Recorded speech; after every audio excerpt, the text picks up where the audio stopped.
What do you think they eat?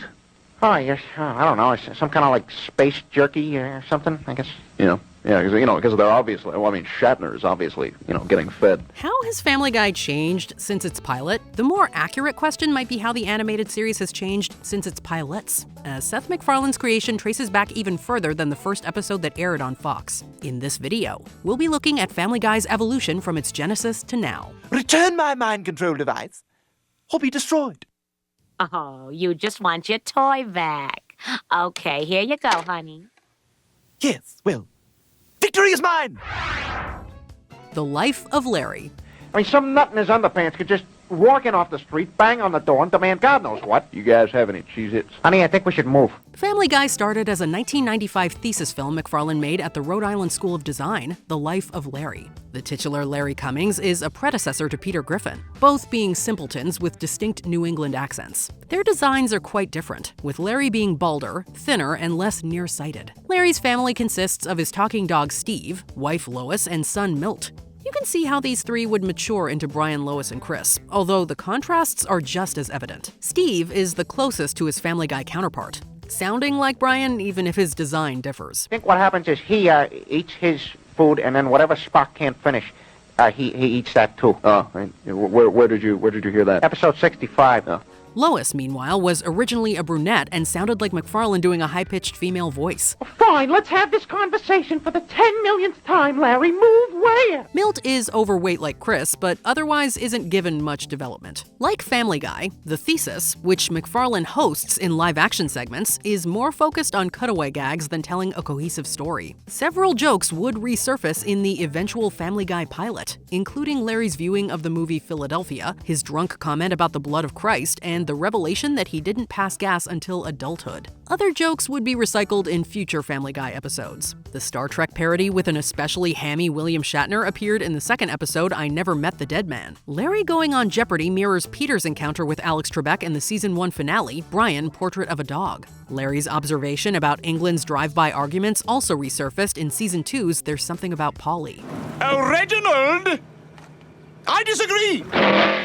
Although some fellow students helped with the live-action portions, MacFarlane pretty much made the film himself. This is evidenced in the limited animation and reliance on MacFarlane to voice almost every character, Lois included. Despite its awkward shortcomings, The Life of Larry helped land MacFarlane a job at Hanna-Barbera after his professor submitted it to the studio.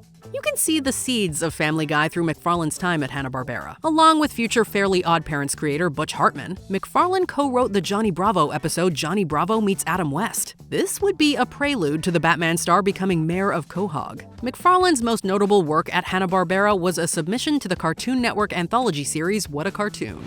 Larry and Steve. You will be indirectly responsible for the resulting euthanasia. Oh boy, they got enough kids over there as it is. Airing in 1997, Larry and Steve picked up where MacFarlane's thesis left off. As the title suggests, Larry and Steve are still present, although Lois and Milt are gone. Steve can talk, but only Larry can understand him for unknown reasons. While this detail wouldn't carry over to Family Guy, it is similar to how Brian is the only Griffin who regularly understands Stewie. Speaking of which, Larry and Steve consider going to a store called Stewie's. Oh, let's see now. Where to shop? Well, the Stewie's has usually got good stuff. They later encounter a clerk named Cindy, voiced by Lori Allen, who would go on to play Diane Simmons. There's also a pilot who sounds a bit like Quagmire. Ricky, I know you've never flown a plane before, but why don't you take the controls while I go in the back and grab a wee nip of the creature?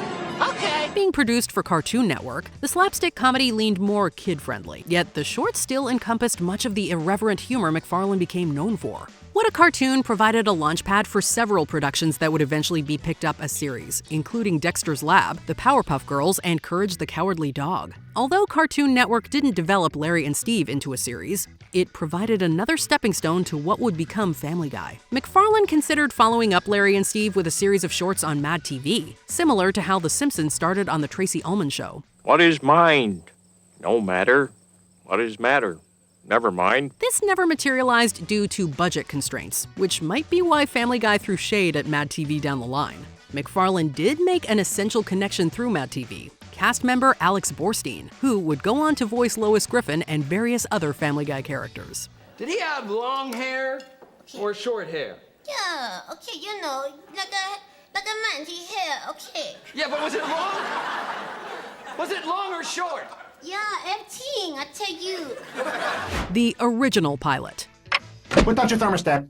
Man, how does he always know? Brain implant, Meg. Every father's got one. Tells you when the children are messing with the dial.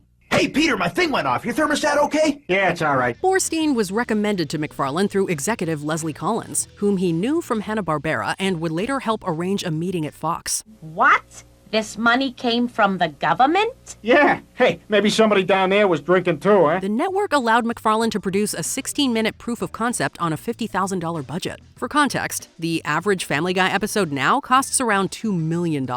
Rather than continue with Larry and Steve, MacFarlane developed a short called Family Guy. Larry became Peter, while Steve turned into Brian. Both look and sound pretty much as they do now, despite not quite being streamlined. Borstein voiced Lois, who has blonde hair and a red shirt in this version. Milt was replaced with Chris, whose design is also similar to his finished version, although MacFarlane voices him here instead of Seth Green. Thou shalt get drunk, yeah! Chris, you're 13. Don't talk like that. 2 new characters were introduced. Teenage daughter Meg, voiced by MacFarlane's sister Rachel. I remember when Stewie was born. He was the only baby I've ever seen who came out smiling. And diabolical baby Stewie. The plot mostly resembles the later Family Guy pilot, in which Peter loses his job, signs up for welfare, receives an unusually large check, winds up in court, and gets off thanks to Stewie's mind control device. There are several differences, however. Quagmire's character model is completely different, as is Mr. Weed's voice. Peter, it's your job to watch for any toy products that might be harmful to children. Peter actually tells Lois that he got fired rather than lying to her. Then there's this line about Chris getting wasted, which doesn't align with the character now. Yeah, but you turned out okay, didn't you, pal? I'm gonna go get wasted. Okay, look both ways. Peter also confides more in Chris instead of Brian. While most of the jokes carried over to the subsequent pilot, a few were cut, such as the plight of the homeless segment. It's not so bad, really, because I've got one thing money just can't buy. And what's that? Why, the American way, of course. Yes, I'd rather be a penniless American than a rich commie Death has a shadow. Peter! What Are you sleeping on the job? No, there's a bug in my eye and I'm trying to suffocate him.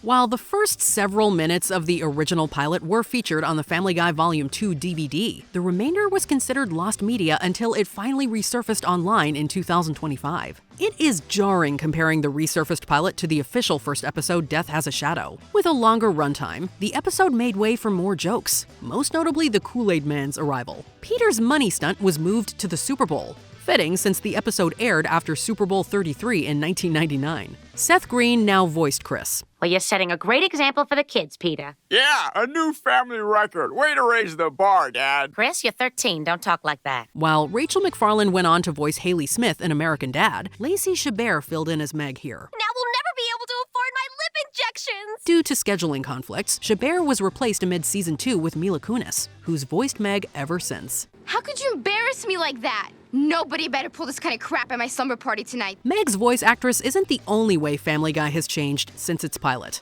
Borstein's voice as Lois was originally much slower, gaining an upbeat tempo as the series progressed. Peter, I do my Jane Fonda workout tape 3 times a week. When was the last time you saw your toes? The animation and backgrounds became progressively more polished, especially after the show was brought back from its second cancellation. While the character designs haven't radically changed since the pilot, the characters themselves have, for better or worse. Brian went from a voice of reason to a pretentious loser. Peter got even dumber, not to mention more abusive. While Meg arguably became more complex than the nerdy, easily embarrassed teenage girl she started as, the entire family made her their punching bag in the process. For all the negative changes, there have been positive ones. What are you gonna do till you start working again, Dad? Oh, I got a way to get money. Not another welfare scam. No. Minority scholarship. Back to the pilot. That is so creepy. And remember you had an Irish coffee the day we went to see Philadelphia? Oh, they're setting up f***ing cutaways. While Stewie has always been a scene stealer, he's become more well-rounded than the calculating baby we met in 1999. Since season 2, his unlikely friendship with Brian has brought out a softer side. That friendship was at the center of season 10's Back to the Pilot, in which Brian and Stewie time travel to the first episode. They quickly notice how things have changed, from Meg's voice to Stewie's vocabulary and arsenal of gadgets. The fruition of my deeply laid plans to escape from that cursed ovarian Bastille. Return the device, woman.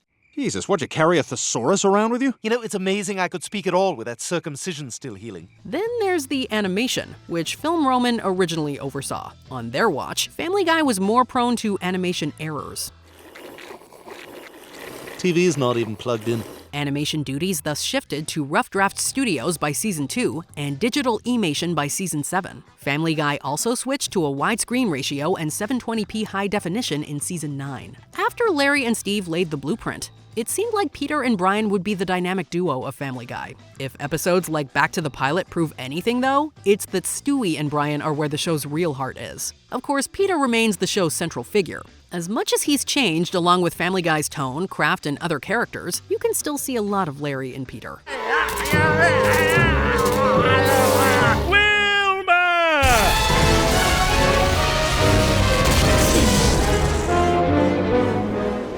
What do you think are the best and worst changes Family Guy has undergone since the pilot?